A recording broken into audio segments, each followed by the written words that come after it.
William stood at the edge of the royal garden, his hands trembling as he held a small basket of freshly picked apples. The morning sun painted golden streaks across the palace walls, but he barely noticed the beauty around him. His heart raced with a mixture of fear and determination. Today was different from all the other days he had worked as a servant in the palace. Today he had decided to do something that could change his life forever. For 3 years, William had served in the royal household without complaint. He cleaned floors, polished silverware, and tended to the gardens. Nobody paid much attention to him. He was just another face among hundreds of servants who kept the palace running smoothly. His clothes were simple, his shoes worn from constant walking, and his hands rough from hard work. But William had something that set him apart from others. He had a heart full of genuine kindness that showed in everything he did. The other servants often gossiped about the king. They said he was cold and distant, caring only about power and wealth. They whispered that he never smiled and rarely spoke to anyone outside his circle of advisors. Some even claimed that the king had forgotten what it meant to be human. William listened to these stories but never joined in the gossip. He believed that everyone deserved understanding, even kings who seemed unreachable. One particular event had touched William deeply just a week ago. He had been working in the corridor near the throne room when he saw the king walking alone. The mighty ruler looked tired, his shoulders slightly bent as if carrying an invisible weight. For a brief moment their eyes met. William saw something unexpected in that glance. He saw loneliness. He saw a man trapped in his own crown, surrounded by people yet completely alone. That moment stayed with William. He could not stop thinking about it. Night after night he lay on his small bed in the servants' quarters, staring at the ceiling. He thought about his own father, who had died when William was just a boy. He remembered how his father used to say that the greatest power in the world was not strength or money, but the ability to show someone that they mattered. Those words echoed in William's mind constantly. The basket of apples in his hands was not just fruit. It was a message. William had spent his entire childhood in a small village where his mother grew the finest apples in the region. She had taught him everything about caring for apple trees, and even now, working at the palace, he maintained a small section of the royal orchard. These apples were special. He had grown them with extra care, making sure each one was perfect. William took a deep breath and began walking toward the king's private study. His legs felt heavy and doubt crept into his mind with every step. What was he thinking? A lowly servant approaching the king directly? It was unheard of. It could be seen as disrespectful or even dangerous. Servants who overstepped their boundaries sometimes lost their positions or worse. But something stronger than fear pushed him forward. The palace hallways seemed longer than usual. Portraits of former kings stared down at him from the walls, their painted eyes seeming to judge his boldness. Guards stood at various posts, their faces expressionless. William knew some of them by name. He had shared meals with them, laughed at their jokes, and heard their complaints about long shifts. But now they looked different, more intimidating in their official capacity. As he approached the king's study, the head butler, Marcus, stepped into his path. Marcus was a tall man with a stern face and eyes that missed nothing. He had worked at the palace for over 30 years and followed every rule with absolute precision. He looked at William with suspicion, his gaze dropping to the basket of apples. Marcus crossed his arms and spoke in a low voice that carried clear authority. He asked William what he thought he was doing. William explained that he wanted to give the apples to the king as a gift. Marcus's expression shifted from suspicion to disbelief. He told William that the king did not accept random gifts from servants, especially not something as common as apples. The king had access to the finest foods from across the kingdom. Why would he want apples from a servant? William felt his confidence wavering, but he stood his ground. He explained that these were not ordinary apples. They were grown with care and respect, and he simply wanted to offer them as a gesture of goodwill. He did not expect anything in return. He just wanted the king to know that someone in the palace saw him as a person, not just as a ruler. Marcus studied William's face for a long moment. Something in the young servant's eyes must have touched him because his expression softened slightly. He warned William that this was highly irregular and could result in consequences. But if William insisted, Marcus would ask the king's personal assistant if such a gift could be presented. However, William should not get his hopes up. The king was very busy and rarely entertained such matters. William thanked Marcus and waited in the hallway. Minutes felt like hours. He watched servants pass by, some glancing at him curiously. A young maid named Sarah, who had always been kind to him, paused to ask if everything was all right. William nodded and gave her a weak smile. She seemed to understand that he was going through something important and squeezed his shoulder encouragingly before continuing on her way. Finally, Marcus returned. His face was unreadable as he approached. He told William that, surprisingly, the king's assistant had agreed to take the basket. However, there was no guarantee the king would even see it, let alone acknowledge it. William should not expect any response. This was as far as his gesture would go. William handed over the basket, feeling a strange mixture of relief and sadness. He had done what his heart told him to do, but the reality of the situation was settling in. The king would probably never even know who sent the apples or why. They would likely be inspected by servants, possibly tasted by food testers, and then consumed without a second thought. His gesture, which felt so important to him, would disappear into the vast machinery of palace life. As Marcus walked away with the basket, William stood alone in the hallway. He felt smaller than ever, a tiny figure in a grand building designed to make ordinary people feel insignificant. He wondered if he had been foolish. Perhaps the other servants were right. Perhaps the king really was unreachable, living in a world so different from theirs that no bridge could connect them. William returned to his duties, but his mind remained distracted. He swept floors without seeing them, polished surfaces without thinking. The day dragged on slowly, each hour marked by the distant chiming of the palace clock tower.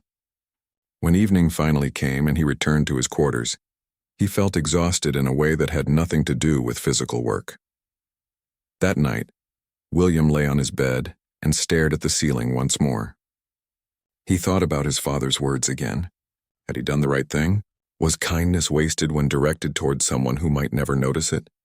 These questions troubled him as he drifted into an uneasy sleep, unaware that his simple gesture had already begun to create ripples that would soon change everything.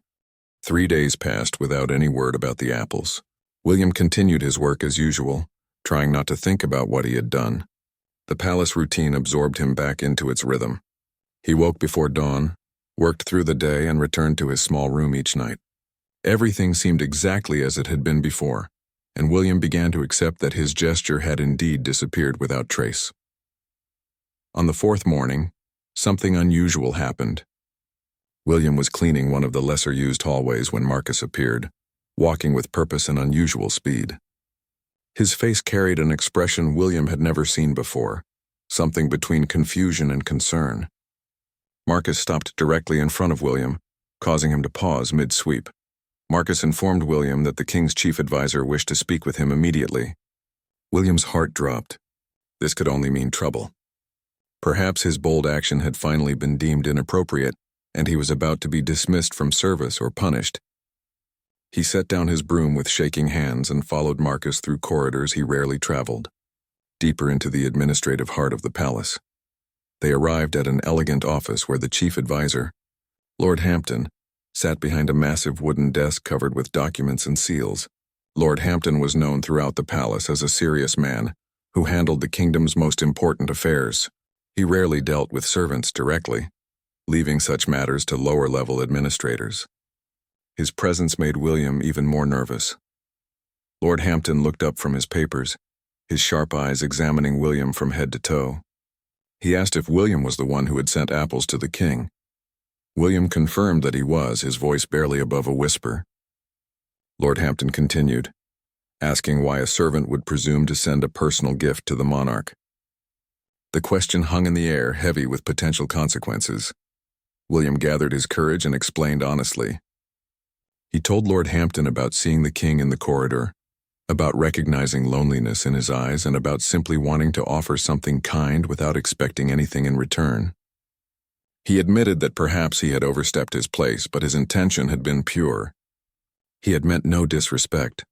Lord Hampton listened without interrupting, his expression giving nothing away. When William finished speaking, silence filled the room for what felt like an eternity. Then Lord Hampton did something unexpected. He leaned back in his chair and allowed a small smile to appear on his usually stern face. He told William that the king had indeed received the apples and had asked several questions about who had sent them, And why? William could hardly believe what he was hearing. The king had noticed. His small gesture had actually reached the person it was meant for. But Lord Hampton's next words were even more surprising. The king wished to meet William personally, not to punish him, but to speak with him. This was highly unusual, Lord Hampton emphasized. The king did not normally grant audiences to servants, but he had specifically requested this meeting. William felt dizzy with shock. Meeting the king face to face was something he had never imagined, even in his wildest dreams.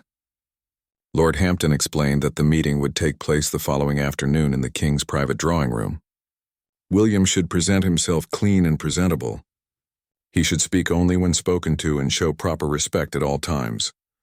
Most importantly, he should understand that this meeting was a rare privilege that came with great responsibility. The rest of that day passed in a blur. William could barely focus on his tasks. His fellow servants noticed his distraction and asked questions, but he kept the news to himself, afraid that speaking about it might somehow make it disappear. That night he barely slept. He rehearsed in his mind what he might say, how he should act, whether he should apologize or explain himself further. The next afternoon arrived too quickly. William washed thoroughly, put on his cleanest shirt, and combed his hair more carefully than ever before. His hands would not stop trembling as he made his way to the king's private drawing room, guided by a palace attendant who maintained professional silence throughout the walk. The drawing room was smaller than William expected, but infinitely more elegant. Rich tapestries covered the walls, and afternoon sunlight streamed through tall windows.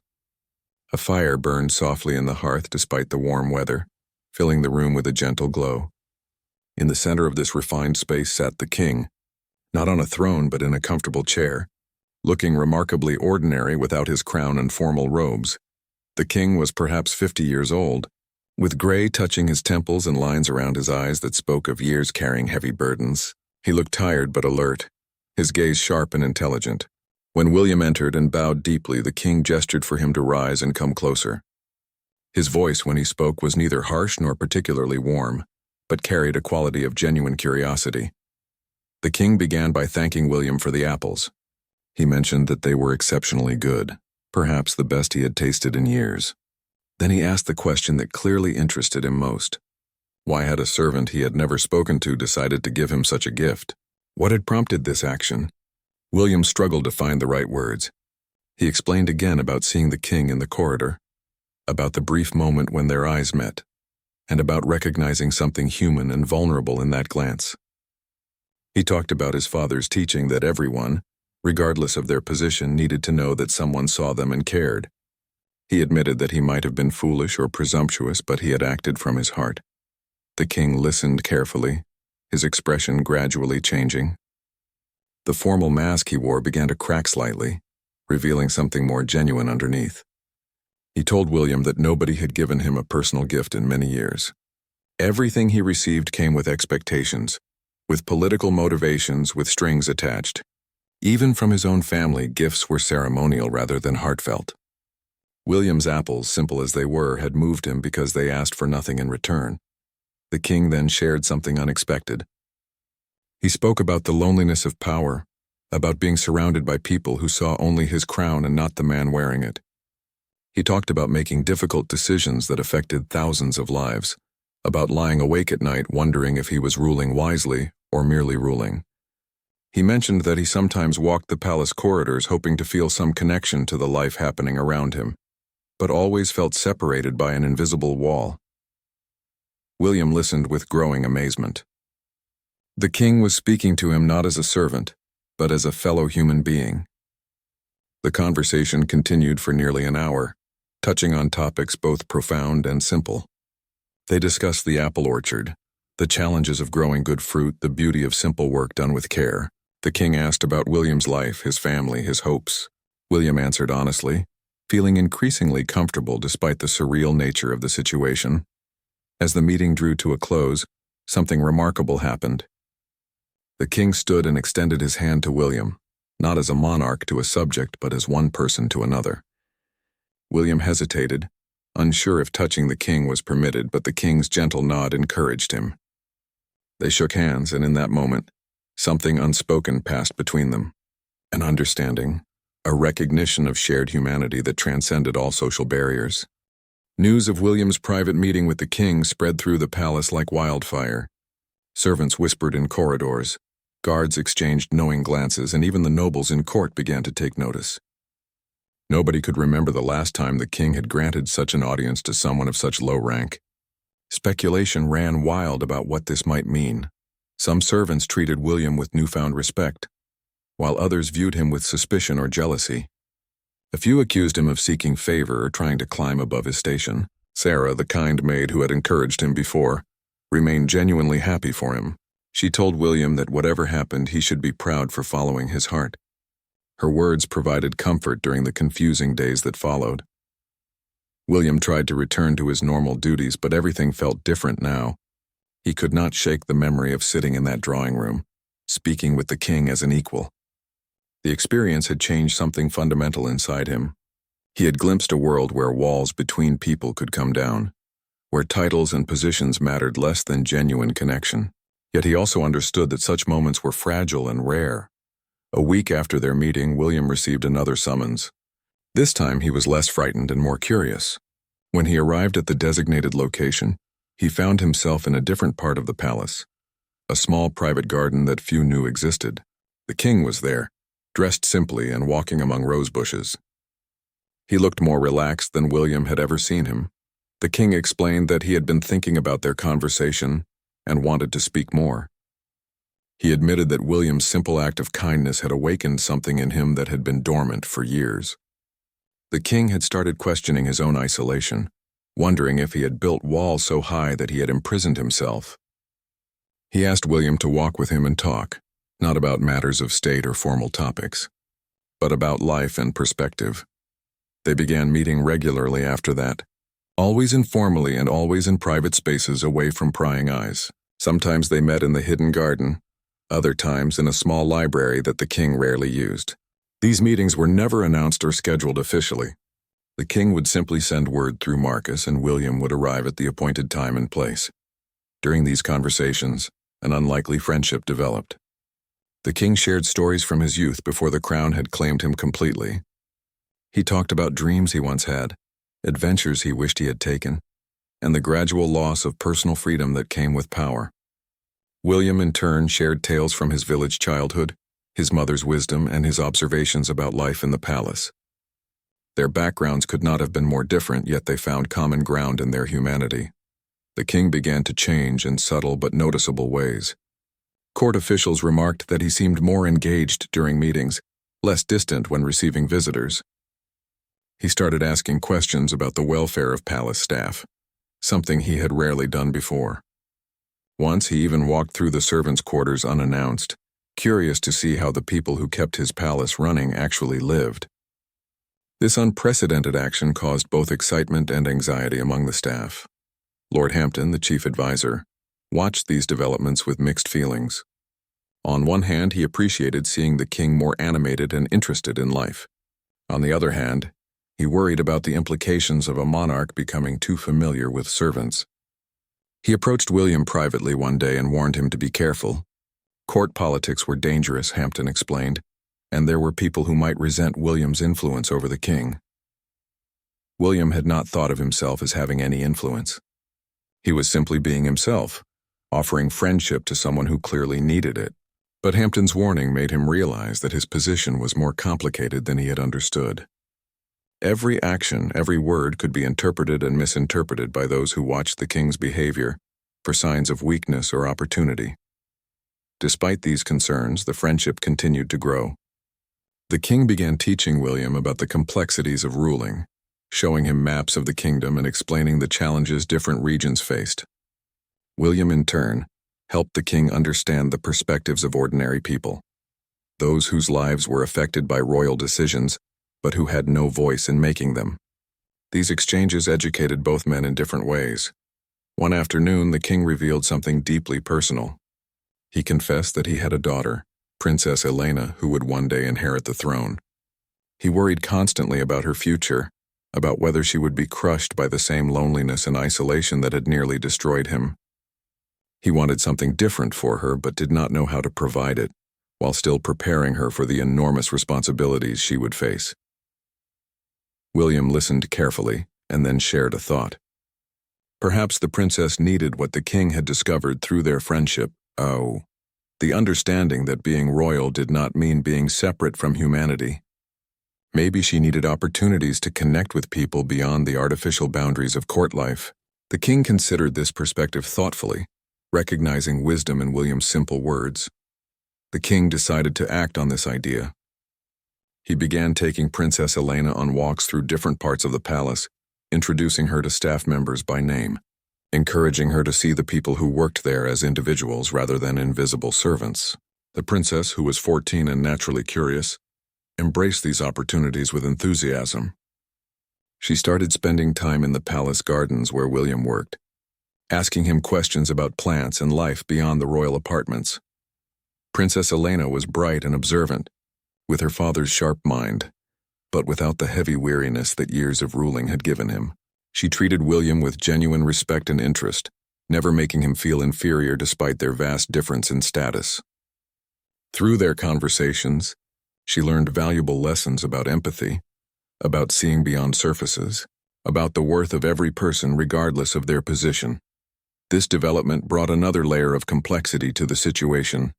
Some nobles at court began expressing concern about the princess spending time with servants. They argued that it was inappropriate and could undermine her authority when she eventually took the throne.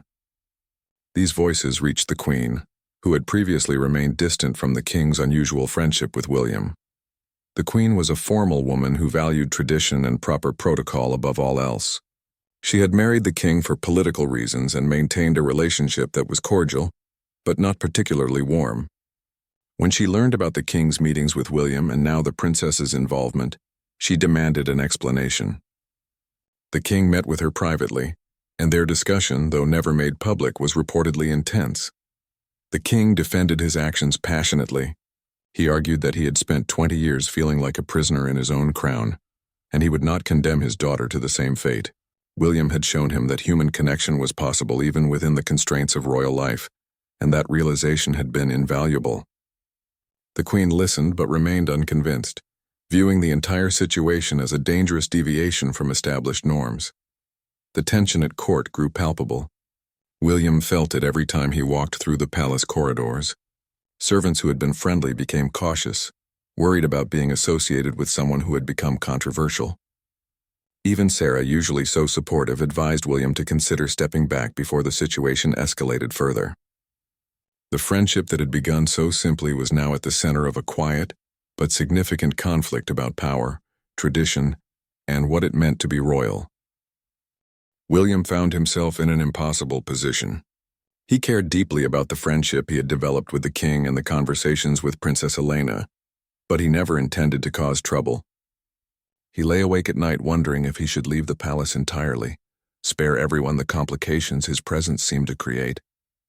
Yet something held him back, a feeling that walking away now would betray the very principle that had guided him from the beginning, that genuine human connection mattered more than social convention.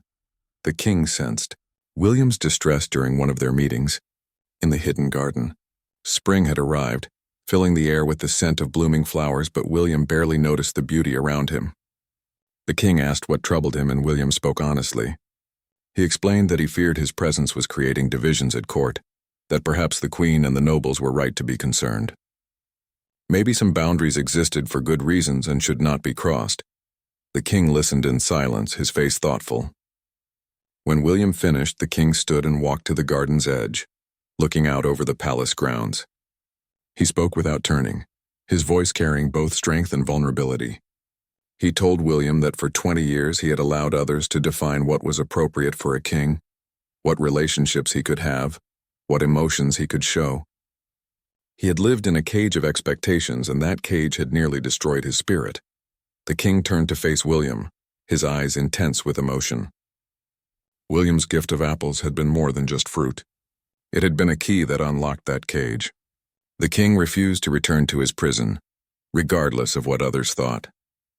He valued this friendship not because William was useful or politically advantageous, but because it was real. In a world of calculated alliances and false pleasantries, William's honesty and kindness were treasures beyond measure. William felt tears sting his eyes at these words.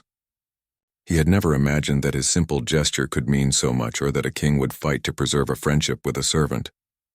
But he also understood that the king was taking a risk, potentially damaging his authority and relationships with important nobles. William suggested that perhaps they could be more discreet, meet less frequently, give the court time to adjust to this unusual situation. The king shook his head firmly. Hiding their friendship would imply shame or wrongdoing, and there was neither. However, he appreciated William's concern and had been considering a different approach. Rather than retreat, the king wanted to move forward more deliberately. He planned to demonstrate to the court and kingdom that connection between people of different ranks was not weakness, but strength.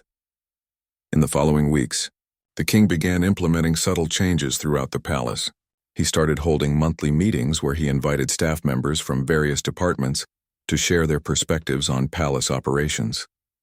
He established a system where any worker, regardless of position, could submit suggestions for improvements.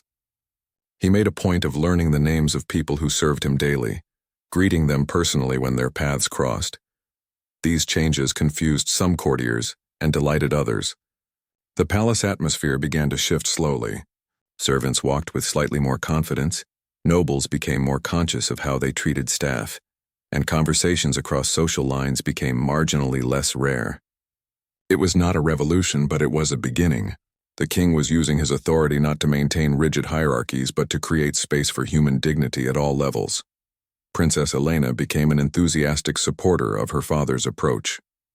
She started a project to improve living conditions in the servants' quarters, consulting with the people who actually lived there about what changes would be most meaningful. She learned alongside William in the gardens, not just about plants, but about the value of manual labor and the satisfaction of creating something with her own hands.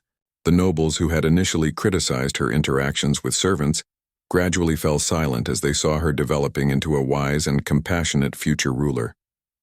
The queen remained skeptical, but began to soften. She noticed that her husband seemed happier and more energized than he had been in years. She saw her daughter flourishing, developing qualities of empathy and leadership that could not be taught through formal education alone. One evening, the queen asked the king to arrange a meeting with William. She wanted to understand for herself what made this servant so special, that he had managed to change the very fabric of palace life. William approached this meeting with even more nervousness than his first audience with the king. The queen was known for her sharp intelligence and strict adherence to protocol. When he entered her private sitting room, he found her seated with perfect posture, her expression neutral and evaluating. She gestured for him to sit, an unusual courtesy that surprised him. The queen spoke directly, wasting no time on pleasantries. She wanted to know William's intentions. Did he seek advancement? Special privileges? Was he using the king's friendship for personal gain? Her questions were sharp, but not unkind, delivered with the precision of someone accustomed to identifying deception and manipulation. William answered each question honestly. He sought nothing beyond the friendship itself. He had never asked for favors or special treatment. The conversations with the king had enriched his life immeasurably, but he would walk away if his presence truly damaged the royal family or the kingdom. He explained his belief that kindness required no justification, and that genuine human connection transcended social boundaries. He spoke of his father's teachings and his own simple faith that seeing others as fully human was never wrong. The queen studied him for a long time after he finished speaking. Her expression remained unreadable, but something in her eyes shifted slightly. She told William that she had spent her entire life in royal circles, where every relationship was transactional and every interaction calculated. The idea that someone could act without ulterior motives seemed almost impossible to her. Yet she found herself believing him, perhaps because his manner was so utterly lacking in the practiced charm that characterized most people who sought royal favor. She then shared something unexpected. She confessed that she envied the easy friendship between William and the king. She had never experienced that kind of connection herself, had never been taught to value it or seek it. Her own relationship with the king was respectful and functional, but it lacked warmth. Watching him come alive through this friendship made her realize what had been missing from her own life. William listened with compassion, recognizing that the queen was as trapped by her role as the king had been, perhaps even more so. He gently suggested that it was never too late to form real connections, that the capacity for genuine friendship did not depend on circumstances, but on willingness to be vulnerable and authentic. The queen seemed skeptical but also intrigued by this perspective. Their conversation lasted over an hour, and by the end, something had shifted. The queen did not become William's friend exactly, but she withdrew her opposition to his presence at court. More importantly, she began her own quiet journey toward greater openness, starting with small gestures, thanking servants by name, asking occasional questions about their families, allowing tiny cracks to appear in her formal armor. The king was surprised and pleased by his wife's change of heart. He had expected continued resistance, perhaps even demands that he end his friendship with William. Instead, the queen began supporting his initiatives to create a more humane palace environment. Their own relationship improved as a result, not dramatically but noticeably. They started having actual conversations rather than just exchanging formal pleasantries. As spring turned toward summer, the palace settled into its new reality. William's presence was no longer controversial but accepted, even if some courtiers still whispered about the unusual situation. The friendship between a king and a servant had become part of palace life, an oddity that somehow worked. Summer brought challenges that tested the strength of the connections William had helped forge at the palace. A severe drought struck several regions of the kingdom, threatening crops and livelihoods. The king spent long hours in council meetings debating how to respond to the crisis. Resources were limited and different advisors advocated for different approaches. The pressure on the king intensified daily as reports of suffering reached the palace. During this difficult period, William noticed the king returning to old patterns of isolation. The weight of responsibility was pushing him back toward the lonely place he had begun to escape. When they met in the garden, the king seemed distant, preoccupied, the light that had returned to his eyes dimming once again under the burden of impossible decisions. William understood that he could not solve the kingdom's problems, but he could offer support in his own way. He began leaving small notes in places where the king would find them, simple messages of encouragement written in his careful handwriting. He made sure fresh flowers appeared in the king's private study each morning. These tiny gestures could not change the drought, but they reminded the king that he was not alone, that someone cared about him as a person and not just as a ruler. Princess Elena also sensed her father's struggle and approached William for advice. She wanted to help but did not know how.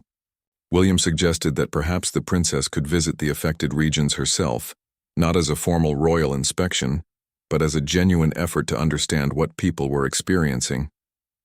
It was an audacious suggestion, as princesses rarely ventured beyond carefully controlled environments. But Elena embraced the idea with characteristic courage. The princess proposed the journey to her father, who initially hesitated. The trip would be potentially dangerous, and exposing Elena to hardship went against every protective instinct he had. But he also recognized the wisdom in the suggestion. His daughter needed to understand the real impact of royal decisions, and the people needed to see that their rulers cared enough to witness their struggles firsthand. The king approved the journey with conditions.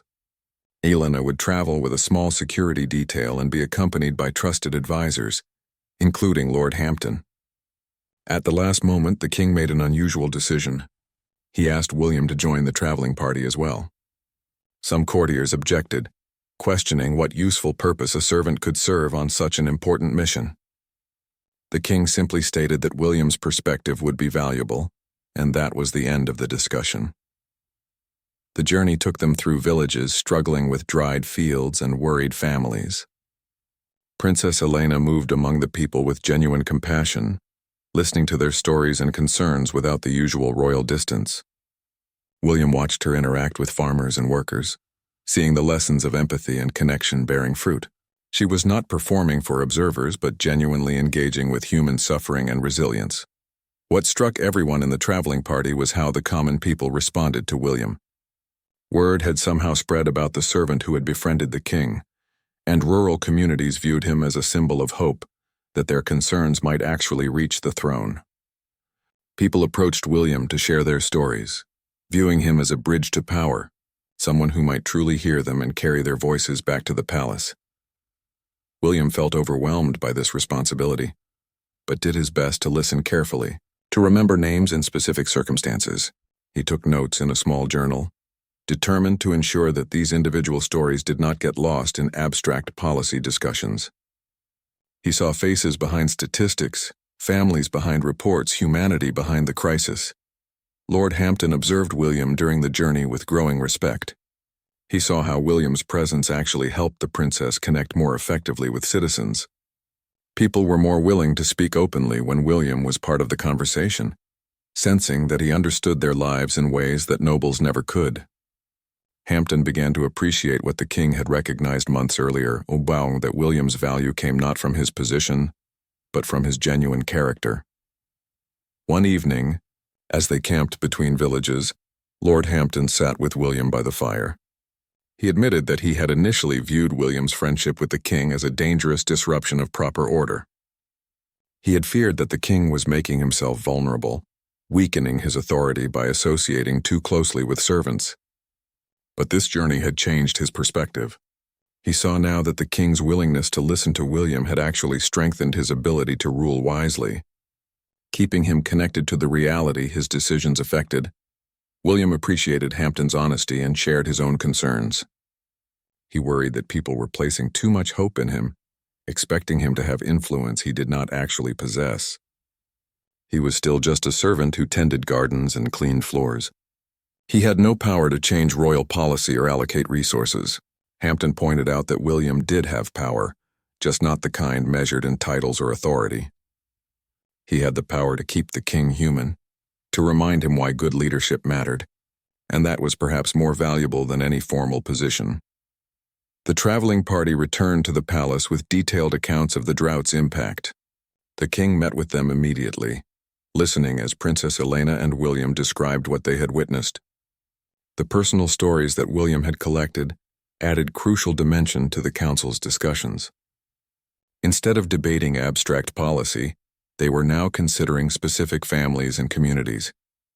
The king made decisions about resource allocation that were more targeted and effective as a result. The success of the journey had an unexpected consequence. Other nobles began to see value in William's perspective and started consulting him occasionally. He found himself invited to meetings he would never have attended before, asked for opinions on how policies might affect ordinary workers and citizens. This was uncomfortable for William, who preferred his simple life, but he accepted the responsibility because he understood that he could serve as a voice for people who usually had none. The Queen noticed these developments and began her own quiet consultations with William. She asked about palace staff morale, about whether changes the king had implemented were actually improving lives or just creating the appearance of improvement. William answered honestly, sometimes telling her things she did not want to hear but needed to know. She came to value his candor, recognizing that everyone else in her circle told her what they thought she wanted to hear. As autumn arrived, William found himself in a position he had never imagined. He was still a servant, still performed his regular duties, still lived in the same modest quarters, but he had become an informal advisor, a bridge between different worlds within the palace, a reminder that wisdom and character were not limited to those with noble birth. This role came with new pressures. Some servants resented him for rising above his station, even though he had not sought advancement. Some nobles tried to use him to influence the king, offering bribes or making requests that William refused. He had to navigate these complicated social waters carefully, staying true to his principles while avoiding making enemies unnecessarily. The king remained William's anchor during these challenges. Their friendship had deepened into something truly remarkable, a bond that transcended the circumstances that had created it. They still met regularly, and those conversations remained focused on human matters rather than politics. The king needed that space where he could be himself, and William needed the reminder that his value came from who he was, not from his proximity to power. One afternoon, as they walked through the garden that had witnessed their first real conversation, the king stopped and looked at William with profound gratitude. He said that William's simple gift of apples had saved him from a slow death of the spirit. By reaching across the invisible walls of rank and protocol, William had shown him that connection was possible, that humanity could survive even in the most isolating circumstances. The king had learned that the greatest power was not the ability to command, but the willingness to recognize the worth of every person. Winter settled over the kingdom, bringing with it a kind of peace after the challenges of the drought. The king's policies had helped many families survive the difficult season, and there was hope that spring would bring better growing conditions. Within the palace, the changes that had begun with a simple basket of apples had become woven into the fabric of daily life. The walls between people had not disappeared, but they had become lower and more permeable. William celebrated his 4th year at the palace, though celebration might have been too strong a word. He marked the occasion quietly, reflecting on how much had changed since the day he had nervously approached the king's study with his gift. He had never sought attention or advancement, yet his life had transformed in ways he could not have predicted.